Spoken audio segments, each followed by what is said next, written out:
Alors, j'appelle à me rejoindre sur scène Emma Legrand, qui est directrice culturelle de la mairie de Saint-Gervais. Je ne sais pas où elle est.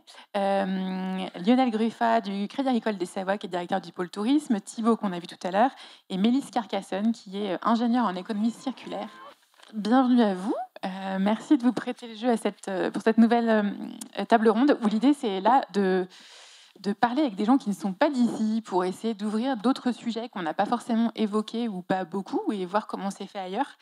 Du coup, je vais commencer par un peu la même question que tout à l'heure sur l'évolution des clients et de l'offre ces dernières années. Et j'aurais bien aimé commencer avec toi, Thibaut, sur les pratiques outdoor.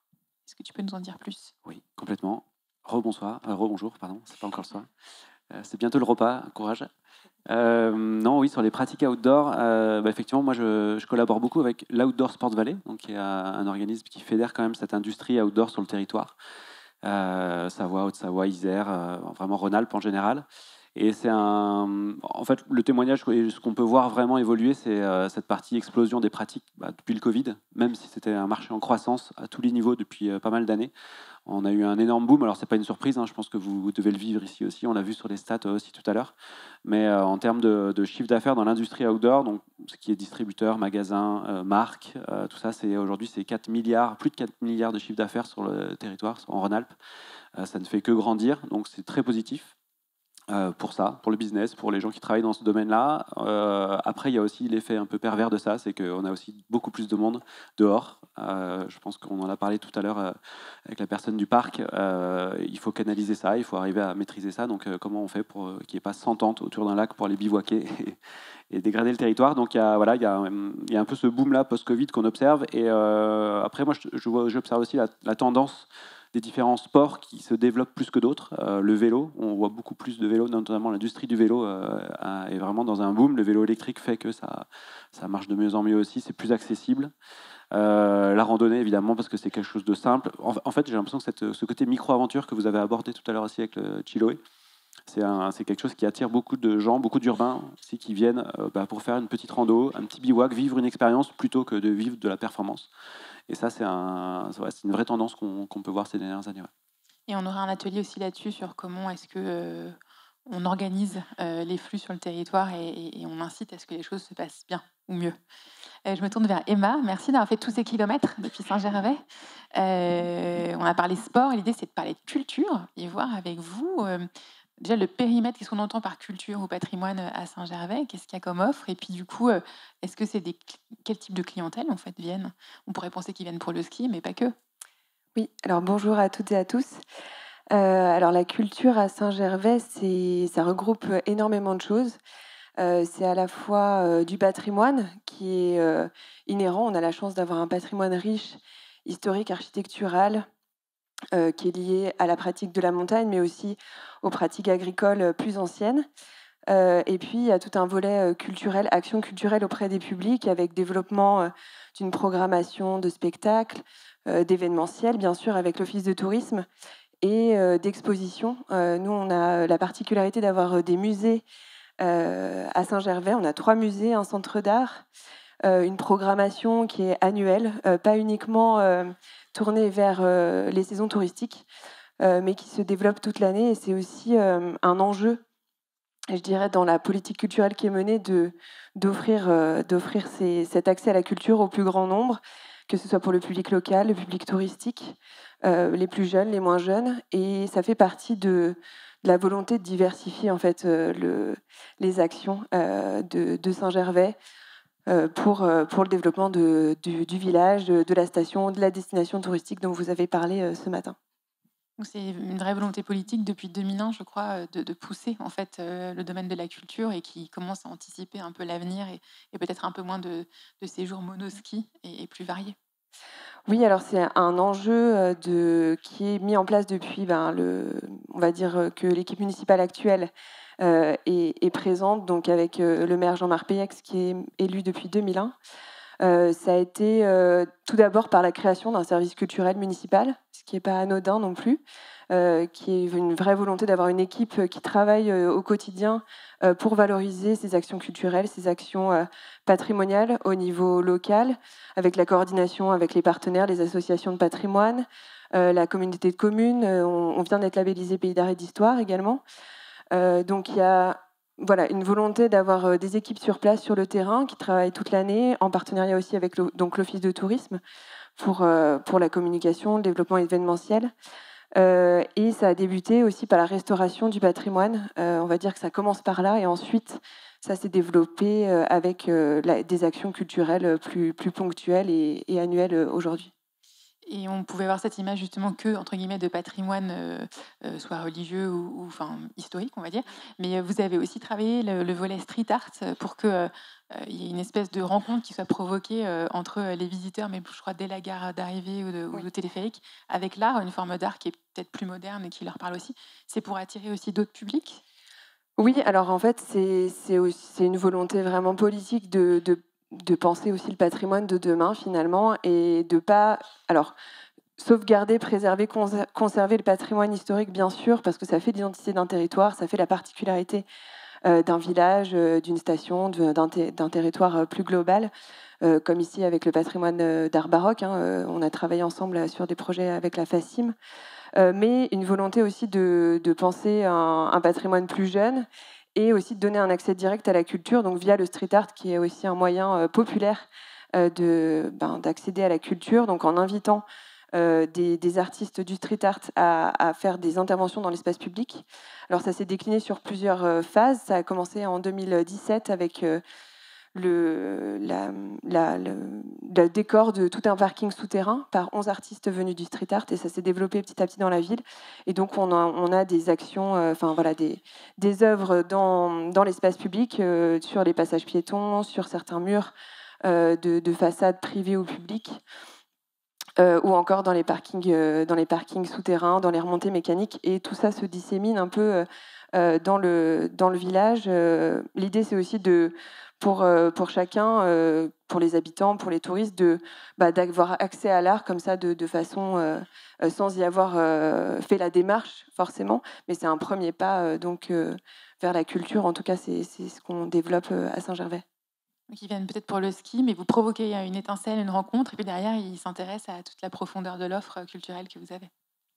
Oui, alors en effet, il y a vraiment cette idée-là d'aller les capter là où ils s'y attendent pas. Après, à Saint-Gervais, ça fait quand même depuis plusieurs années qu'il y a une offre qui se développe pas de tout ski, bien sûr, puisqu'on est aussi sujet aux mêmes problématiques que vous. Et donc, c'était vraiment l'idée de développer cette destination sur la multi-activité, d'offrir aussi aux familles, puisqu'on est vraiment une station familiale, une multitude d'offres qui correspondent aussi à la multitude d'attentes qu'on peut observer dans une famille. On se rend bien compte qu'aujourd'hui, en tout cas à Saint-Gervais, 50% des personnes qui viennent l'hiver ne pratiquent pas forcément le ski. Donc en fait, il faut avoir la possibilité d'offrir d'autres activités culturelles, sportives, de nature, de plein air, de découverte, pour tous les âges. Super. Donc ça, c'est un peu l'évolution. Il y a des clients et comment vous mettez en œuvre ça d'un point de vue culturel, ou bien on parlait un peu d'outdoor. Je me tourne vers Lionel. Donc ça bouge côté client, ça bouge côté offre, mais est-ce que ça bouge côté acteur?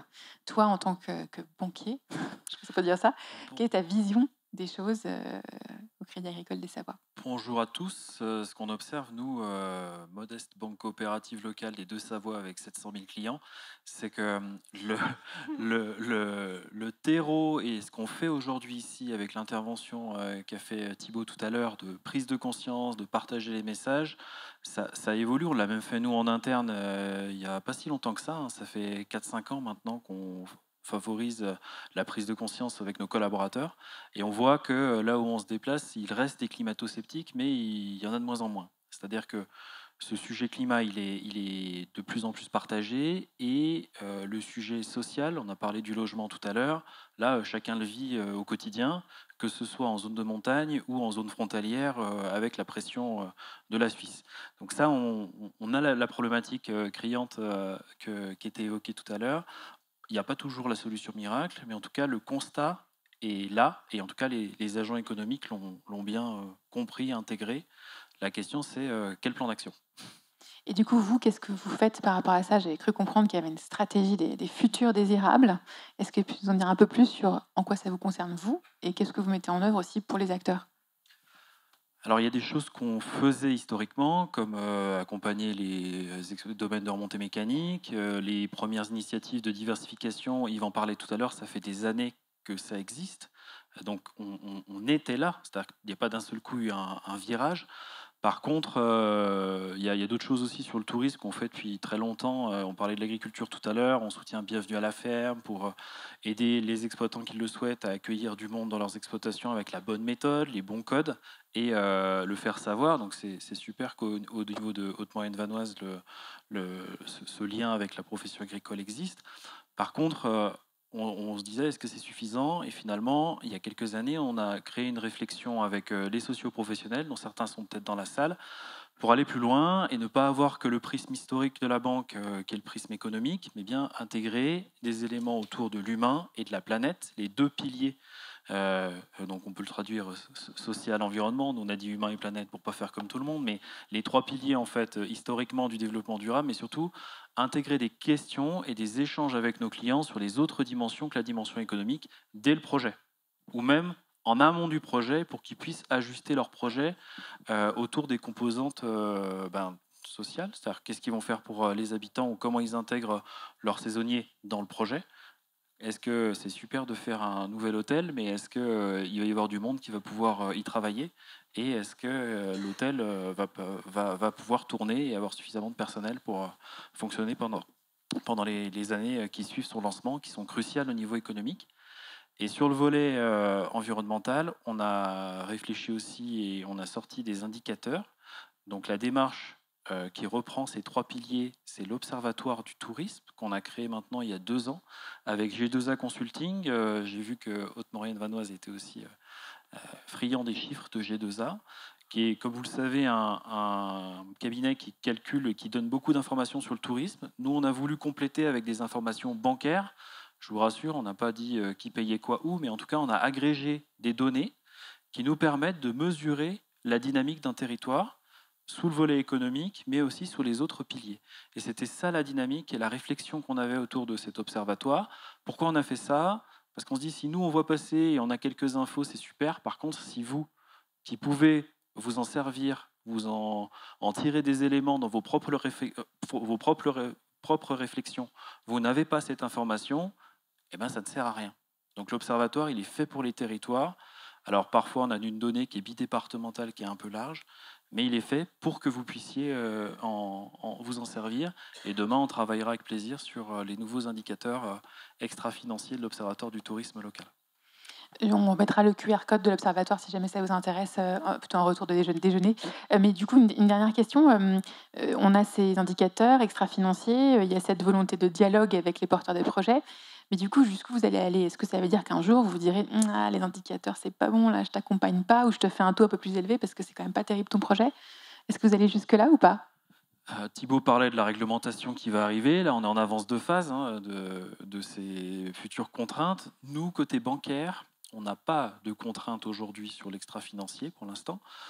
Juste un petit point sur le bilan carbone. Une banque, si on fait bien les choses si on vient en voiture électrique et en covoiturage, ou si on prend tout le temps le train et qu'on a les bonnes ampoules LED dans nos agences, on n'aura traité que 1% des émissions de gaz à effet de serre sur lesquelles on a un impact.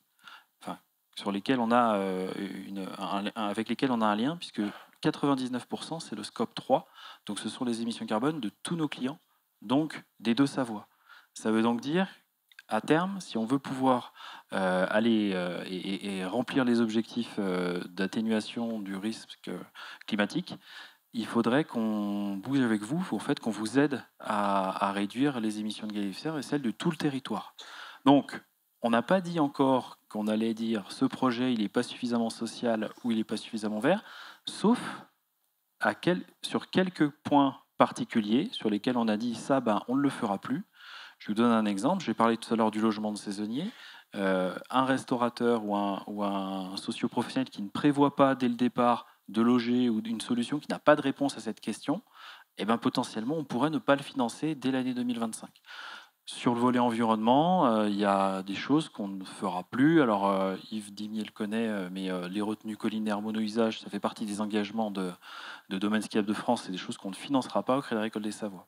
Donc ça fait partie des premiers premiers renoncements, des choses qu'on ne fera plus.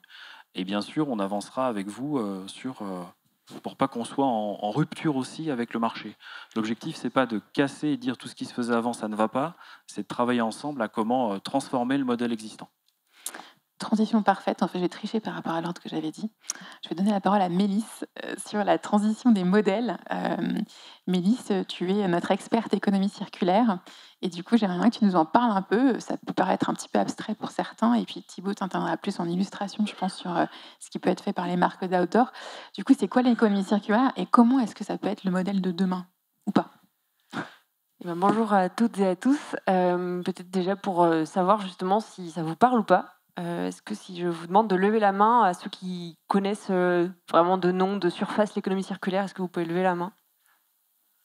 Ok, c'est bien, parce que il y a quelques années, je posais cette question, il n'y avait pas grand monde qui levait la main, donc c'est cool déjà. L'idée, c'est de rentrer un peu plus en profondeur sur le sujet. Je crois que j'ai le droit à une petite slide, mais voilà. Mais peut-être avant la slide, donc je ne sais pas si... Yes, impeccable, merci. C'est vous refaire un petit point sur le fait que quand on parle d'économie circulaire, c'est parce qu'on parle aussi de l'économie linéaire dans laquelle on est encore aujourd'hui, donc celle où on va extraire les ressources, produire, consommer, transporter et jeter. Voilà, là on a une belle ligne linéaire et on voit bien avec cette économie linéaire qu'on a deux grandes problématiques. La première, c'est qu'on épuise les ressources. On va puiser dans les sols, on va puiser dans les ressources de la planète. On a parlé tout à l'heure aussi des limites planétaires, etc. On va puiser ces ressources. On entend bien sûr les ressources matières, mais pas que. On peut aussi considérer que tout ce qui est énergie, surtout énergie fossile et eau, notamment eau douce et eau potable, font partie de ces ressources-là à préserver. Et en aval de cette belle chaîne linéaire, c'est la production évidemment de déchets, donc de montagnes et de montagnes de déchets. Et pareil, encore une fois, déchets, on voit très facilement le côté matière, mais par contre, on peut aussi rajouter tout ce qui va être eau polluée et air pollué dans cette double problématique. Et donc, pour résoudre ces deux problèmes amont-aval, l'idée, c'est d'aller vers une économie circulaire, totalement inspirée de ce qui se passe dans la nature, puisque dans la nature, on voit bien que tout est cyclique, qu'on parle du cycle des saisons, du cycle de l'eau, du cycle de la vie. Il y a vraiment une notion de circularité et nous, on n'a pas réussi encore à faire ça. Donc, c'est d'aller plus vers cette circularité. Donc, pour vous aider un petit peu, merci Christelle, c'est de vous donner un peu un moyen mémotechnique pour savoir quelles actions vous pouvez mener, quelles actions il est possible de faire pour prioriser aussi ces actions et savoir par quel bout on prend le sujet. Donc là, vous avez un petit moyen mémotechnique, c'est les 8 R. Alors, ça fait beaucoup de R. Vous n'êtes pas obligé de les connaître par cœur. Vous pouvez les prendre en photo et vous en inspirer pour les ateliers de tout à l'heure, peut-être. Mais avec cette idée de se dire, il faut qu'on commence par le haut. Donc, on va commencer par se poser la question de refuser, de renoncer. Donc, voilà, typiquement, renoncer à ne pas financer un projet. Ça peut être renoncer à ne pas démarcher aussi certaines catégories, certains longs courriers. Par exemple, on peut se dire qu'on ne veut plus de touristes qui viennent de trop loin. Ça peut être de renoncer à faire de la neige de culture à température positive aussi. Ça existe encore, hein. On le voit dans certains salons qui promeuvent encore les canons qui tournent à 15 degrés. Donc ça peut être aussi renoncer à justement certaines consommations de telle ou telle matière qu'on sait critique. Donc ça, c'est le premier des R et celui à penser évidemment en amont. Le deuxième R, c'est celui de réduire. Donc là, on va réduire nos consommations. Donc c'est vraiment tout cet enjeu qu'on entend donc de sobriété. Donc ça peut être sur l'eau, ça peut être sur l'énergie, ça peut être sur les matières premières évidemment. Donc encore une fois, voilà, c'est vraiment cette notion-là de réduire. Ça passe par des stratégies ASH, ça passe quand on est collectivité par de la commande publique aussi. Voilà, c'est un peu tout ça.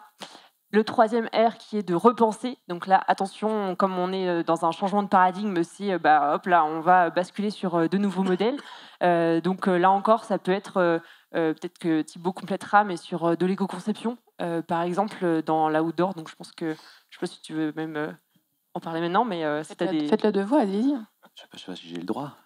Tu as le droit. Non, si, en termes d'éco-conception, c'est un point qui, moi, en tout cas, me concerne beaucoup parce que je travaille avec beaucoup d'entreprises de l'outdoor qui fabriquent des matériaux, des produits, que ce soit du textile ou du ski ou ce qu'on appelle hard goods, quoi, donc des produits durs. Aujourd'hui, l'éco-conception, c'est presque un passage obligé. C'est obligatoire, quasiment. On a un affichage environnemental textile qui va arriver, on espère, en 2025 ou 2026, dans lequel en fait, on va finalement être obligé de faire une analyse de cycle de vie pour tous les textiles et les chaussures. Donc pour ça, on est obligé de faire évoluer les produits pour qu'ils soient mis en avant, qu'ils soient notés A, B, C, D ou E, comme sur les frigos à une époque qui mesurent plutôt la consommation d'énergie. Mais là, sur les textiles et les chaussures, ça vraiment une note environnementale qu'on va donner. Donc forcément, toutes les entreprises, elles sont en train de se mobiliser, de s'équiper de ces outils-là et de faire de l'éco-conception pour améliorer tous leurs produits. Moi, je travaille beaucoup avec Salomon, par exemple, qui fait ce travail-là depuis des années. Et alors, ça prend beaucoup de temps, c'est beaucoup de travail, mais par contre, on va dans le détail. On va analyser toutes les différentes parties, étapes de fabrication d'un produit pour savoir laquelle est la plus impactante et où est-ce qu'on peut agir et comment. Et on se rend compte que finalement, dans tous les produits, c'est l'énergie. Vous en avez parlé un peu tous, mais aujourd'hui, pour produire de l'énergie, dans beaucoup de pays, malheureusement, on brûle du charbon, on en a parlé aussi tout à l'heure. Donc pour fabriquer un textile, pour fabriquer une paire de skis en Chine, par exemple, c'est une production très carbonée à cause de ça, quoi. Donc ça vient souvent de là, donc c'est là qu'on essaie de trouver des actions de fabrication de matières moins carbonées, de matières qui viennent de sources plus renouvelables, d'aller trouver aussi après des solutions plus on va le voir après, mais d'autres R, quoi. Je te rendrai la parole. Effectivement, donc si on est toujours dans le volet repensé, il y a aussi ce qu'on appelle l'économie de la fonctionnalité, un terme un peu barbare pour simplement dire qu'on est plutôt sur le service, donc sur vraiment l'usage plutôt que le produit et la possession. Tout à l'heure, quelqu'un a parlé de bibliothèque, mais c'est exactement ça, c'est-à-dire qu'on va partager des ressources, on va se dire qu'on achète un livre pour vraiment plein de personnes. C'est pareil avec la location de ski que vous faites déjà, mais c'est pareil, on a des paires de skis qui vont servir beaucoup plus longtemps en fait qu'une paire de skis que quelqu'un a chez soi, possède personnellement et va servir 3 fois dans l'année. Voilà, c'est aussi cette économie-là. On a aussi vraiment la notion de coopération, de créer des synergies entre les acteurs, entre différents voisins, différents acteurs économiques. Donc là, on est toujours dans le R, le troisième R, qui est peut-être le plus conséquent. Et pour aller plus loin, effectivement, ça peut être de repenser. Tout à l'heure, vous l'avez déjà, beaucoup de personnes l'ont dit sur les lits froids, mais on peut aussi considérer que le lit froid est un déchet. Donc comment on fait pour le transformer en ressources ? Et on peut aussi appliquer ça à vraiment beaucoup plus de sujets. Un télécabine vide aujourd'hui peut aussi être considéré comme un déchet, on ne s'en sert pas. Donc comment on fait pour que nos télécabines soient moins vides, par exemple.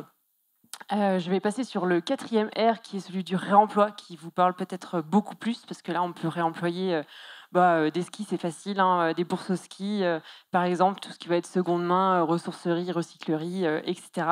On peut aussi réemployer des télécabines, par exemple, donc remettre un télécabine qui fonctionne encore, mais qui ne correspond plus à notre usage, sur une autre station ou sur notre station, mais un peu différemment pour un autre usage.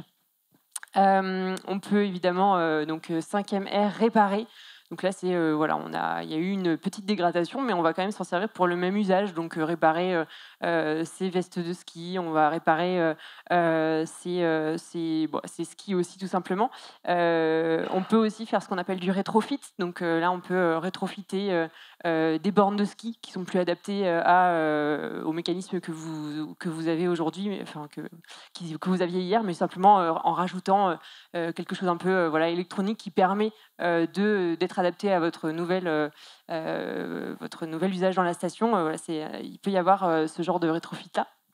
Tu avais des sujets sur la réparation Je crois que tu as évoqué la location juste avant. Oui, j'avais peut-être juste un exemple de location que j'ai vu au Japon. Alors, une fois, je suis allé pour le travail au Japon et en fait, j'ai découvert là-bas que beaucoup de Tokyoïtes partent en train depuis la ville. Au bout d'1 heure et demie de train, ils arrivent en bas des stations. Ils prennent un petit bus pendant un quart d'heure et en fait, ils arrivent en tenue de ville dans la neige, les pieds dans la neige. Et en fait, là, il y a des boutiques. Et encore une fois, Salomon fait ça, mais il y a plein d'autres marques qui font ça. C'est des boutiques où on arrive finalement clé en main. On arrive en talons et en jupe ou en pantalon et on ressort avec ses chaussures de ski, son pantalon, sa veste de ski, ses sous-vêtements, son casque, ses lunettes. Tout est loué en fait sur place dans un concept unique et on part skier. Et on passe 2 jours là-bas et après on revient le dimanche soir et on reprend le train pour retourner à Tokyo. Et je trouve que c'est un des modèles un peu tout intégré qui est assez inspirant pour ça, quoi. De dire qu'on peut proposer des modèles différents. On n'est pas tous obligés d'acheter une paire de skis et des vêtements de ski pour aller skier 2 jours ou 1 semaine. Donc ça marche assez bien comme ça là-bas. Exactement. Et donc on passe peut-être au 6e R. Donc là, refabriquer, réutiliser, on est sur un autre usage.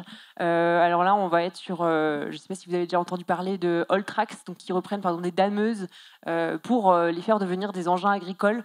Donc voilà, c'est vraiment cette idée d'avoir un autre usage. Vous avez aussi, donc, si je reviens à l'outdoor, avec de la toile de tente, des personnes qui refont des vestes des vestes pour dehors, des vestes qui sont utilisées en coupe-vent. Donc avec la toile de tente, on refait quelque chose qui a un autre usage. Tout à l'heure aussi, la personne qui a parlé de sa voie lactée, je crois que c'était en vidéo, c'est pareil, en fait, avec le petit lait, on refait quelque chose. Donc voilà, on va sur la refabrication, on se sert d'un déchet pour refaire quelque chose. Le 7e R qui vous parle sans doute beaucoup plus, c'est celui de recycler. Donc je ne vais pas beaucoup m'attarder, je peux vous redire sur le côté station, toujours avec IDM, par exemple, qui est une entreprise qui va recycler les bandages, donc ces caoutchoucs qui sont autour pour faire circuler les câbles sur les remontées mécaniques. Ils vont récupérer ces bandages et les recycler en tapis, le tapis que vous voyez aussi dans les gares de ski. Donc sur le volet recyclage... Non, pardon. Et puis, alors, je vous l'ai mis de l'autre côté. Le 8e R, c'est rendre à la terre, parce qu'on passe sur un cercle qui est plutôt biologique. Là, on a parlé vraiment matière, matériaux. Là-bas, on va être plutôt dans le cercle organique. Donc, le côté rendre à la terre, évidemment, avec tout ce qui va être déchets organiques, ça nous parle assez rapidement avec le compostage, mais pas que. Aussi, ça peut être quand vous faites une piste de ski, vous allez remuer la terre et enlever la partie fertile, végétale qui est au-dessus. Donc, il faut remettre cette partie-là. Donc, voilà, revégétaliser une piste de ski par exemple. Et je vous en ai mis un dernier, finalement c'est pas le 9e, mais c'est bien le 0, puisque c'est celui qui serait même encore plus en amont, mais qui est un peu plus, on va dire, encore à venir, puisque c'est tout nouveau. On parle de ces nouveaux modèles régénératifs. Là, si je vous pose la question de qui a déjà entendu parler d'économie régénérative, je pense qu'il y a un peu moins de personnes, mais j'imagine que dans 5 ans, tout le monde lèvera la main aussi. Donc le côté régénératif, c'est en fait avoir un impact positif sur l'environnement, sur la nature. Donc au lieu d'avoir un impact négatif, ce qui est en fait le propre quand même de toute activité qu'on a, c'est ce volet vraiment avoir un impact positif. Je ne vais pas aller plus loin, ça fera partie des exemples futurs, des futures assises. C'était important, je pense, de repréciser le sujet. Et moi, je voudrais me tourner vers Emma, parce que ça peut faire peur un peu tout ça. On se dit, oh là là, qu'est-ce qu'on peut faire ? C'est compliqué, qu'est-ce que je commence par faire quoi ? Et du coup, je me dis, est-ce que la culture, ou tout ce que vous faites, est-ce que ça peut être un levier pour accélérer la prise de conscience, en fait, et le changement de récit dont on parlait tout à l'heure ? Alors oui, moi j'en suis convaincue. En tout cas, c'est ce qu'on essaie de mettre en place dans nos actions culturelles. En tout cas, il y a aussi un volet sensibilisation auprès des publics. Alors soit en invitant à travers une programmation culturelle des personnes qui vont justement témoigner de ces évolutions, travailler avec les associations environnementales ou des scientifiques, aussi des chercheurs. On travaille beaucoup avec toutes les équipes de glaciologues qui travaillent sur le terrain à proximité de Saint-Gervais. C'est des questions qui intéressent les acteurs, mais aussi les publics locaux, bien sûr. Et puis à travers ce qu'on raconte aussi dans les musées, notamment à la Maison Forte de Haute-Tour, qui est un musée sur l'histoire de la Compagnie des Guides, l'histoire de l'ascension du Mont Blanc, et on revient aussi sur le volet plus actuel de l'évolution des pratiques de haute montagne avec l'évolution du changement climatique. Et puis, on a aussi des actions via l'art contemporain, puisque c'est un des axes qui est développé dans la politique culturelle de Saint-Gervais, avec notamment le festival Artocène, qui est une biennale d'art contemporain qui aura lieu cet été à Saint-Gervais en 2025, et qui met en avant, à travers la création contemporaine, des actions aussi, des conférences, des invitations, des lectures, qui met en avant ces questionnements et tous ces enjeux de demain, en fait, et de comment vivre sur nos territoires de montagne avec les changements qu'on connaît actuellement, et puis même plus globalement au niveau planétaire, en tout cas de la société aujourd'hui. Du coup, c'est une part croissante de votre programmation culturelle aussi, ce sujet-là, de la transition, de comprendre en tout cas les modifications de l'environnement ? Oui, complètement. C'est partie intégrante de ce qu'on propose, que ce soit sur nos actions culturelles, mais aussi ce qu'on peut développer avec les partenaires, les associations comme le Centre de la Nature Montagnarde ou Aster, qui est une association aussi sur le climat, l'environnement. Qu'est-ce qu'on fait du coup quand on sort de la pièce aujourd'hui ? Là, qu'est-ce qu'on peut faire dans son quotidien ? Est-ce que vous avez une info, un tip, une astuce à donner aux gens dans la salle, comment est-ce qu'on peut faire pour changer un peu les choses à son échelle, qu'on soit socio-pro, citoyen, acteur, enfant. Il n'y a pas d'enfant, je pense. Mais... Je peux tester? Ouais, teste, vas-y. Moi, j'ai peut-être justement l'idée de tester des choses différentes. Je pense que c'est ça qu'il faut qu'on essaye de faire. Sur le territoire, vous avez une sacrée possibilité ici de tester des choses différentes aussi. Et je voulais prendre l'exemple d'un événement qui s'appelle l'Ultra Spirit, que vous avez peut-être vu, c'est François Daen, un trailer qui organise ça et qui fait ça depuis quelques années, d'un événement complètement différent. Il a pris le contre-pied de l'UTMB dont on parlait tout à l'heure, avec un format très familial, avec des équipes de 3, pas de compétition, pas de chrono finalement, tout le monde arrive à peu près en même temps, tout le monde dort au bivouac, tout le monde partage un repas, fait la fête ensemble et repart courir. Ça reste un ultra-trail, hein, ça reste des 60-80 km par jour. Mais c'est un événement qui est différent. Alors c'est beaucoup plus petit aussi, hein, donc un impact environnemental différent. Et en fait, ils testent ça depuis 3 ans maintenant, et en fait, on voit que ça prend, quoi. Ça crée une ambiance montagne qui n'est pas celle qui est souvent promulguée dans les événements de trail qu'on voit souvent. Et je trouve que ça, il a testé quelque chose qui fonctionne, qui nous montre un autre modèle, et ça nous montre que c'est possible, quoi. Ok, testé. Lionel? À tester, oui, et le fait qu'on ait cet après-midi pas mal d'ateliers pour travailler sur la première étape qui était de faire le diagnostic, se parler de plein de thèmes. Moi, j'ai appris beaucoup de choses, j'en connaissais certaines dans la présentation qui a été faite du compte-rendu des premières assises et ce qui a été mis en place. Par contre, maintenant, c'est l'étape 2, où est-ce qu'on va et qu'est-ce qu'on fait de ce territoire. Le gros intérêt pour moi, c'est que vous avez là la bonne taille en termes d'impact territorial pour pouvoir travailler à une échelle suffisante. L'échelle d'une commune, j'ai rien contre, mais souvent, s'il n'y a pas de cohérence entre les communes d'un territoire, c'est jamais évident de pouvoir enclencher une dynamique. Et vous avez déjà beaucoup de choses qui ont été faites. Maintenant, il faut arriver à les rendre visibles, lisibles et faire mouvement sur des sujets concrets. L'objectif aussi, et nous, je me tourne vers ma collègue qui travaille sur la zone, c'est qu'on y participe à vos côtés quand il y aura des sollicitations, des réflexions sur un thème ou sur un autre. Il y a beaucoup de choses où nous, de notre côté tout seul, on ne peut pas faire grand-chose. La rénovation énergétique des logements, hein. On a tous les outils qui existent pour financer tout ça. Par contre, le faire savoir, arriver à dialoguer avec les populations qui ont des biens et n'ont pas forcément envie de faire quelque chose, ça fait partie des choses concrètes sur lesquelles il y a du pain sur la planche, mais tant qu'il y a de la joie de vivre, on avance, c'est ça? Et tu as parlé d'échelle, ça, je pense que ça peut être intéressant que tu rebondisses là-dessus. Mélisse, il y a beaucoup d'actions qui sont effectivement à une échelle plutôt comme dans l'économie circulaire. Oui, tout à fait. Justement, j'allais dire, c'est très bien de dire c'est la bonne échelle. Et moi, j'ai aussi envie de dire que vous avez aussi un bon fond. Je ne sais pas comment l'exprimer. Vous êtes un écosystème, celui des acteurs de la montagne, qui est de base assez résilient, plutôt dans l'adaptation. Et avoir un bon sens en fait. Enfin, vous avez quand même de base un bon sens montagnard, hein, on va quand même le dire. Et je pense qu'en fait vous avez toutes les clés en main et qu'il faut absolument vous rencontrer et créer cette coopération, cette collaboration et cette réflexion pour trouver les solutions. Elles existent les solutions. Enfin, vous allez forcément les trouver.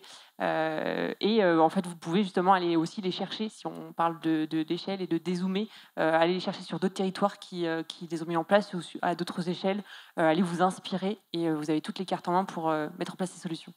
On n'a pas parlé de Solucia, hein, d'ailleurs, qui est le réseau pour lequel tu travailles. Et ça peut être aussi intéressant d'avoir des ateliers d'évangélisation sur l'économie circulaire à l'échelle de la commune ou des communes. Voilà, le message est passé. Mais c'est toujours intéressant de se poser des questions à plusieurs quand on défriche un nouveau sujet. Je pense que j'ai fini avec mes questions. Les gens ont peut-être faim, mais je pense qu'il y a peut-être quand même une ou deux questions qu'on peut prendre avant la pause déjeuner. Est-ce que vous en avez pour nos invités venus de loin? Celui qui va lever la main va se faire haïr par les autres. Non, pas de questions? Ils ont été très clairs? Ben, parfait. Ils ont très faim. Je vous remercie pour votre participation. Merci. Et j'ai 2 choses à vous dire avant le déj quand même.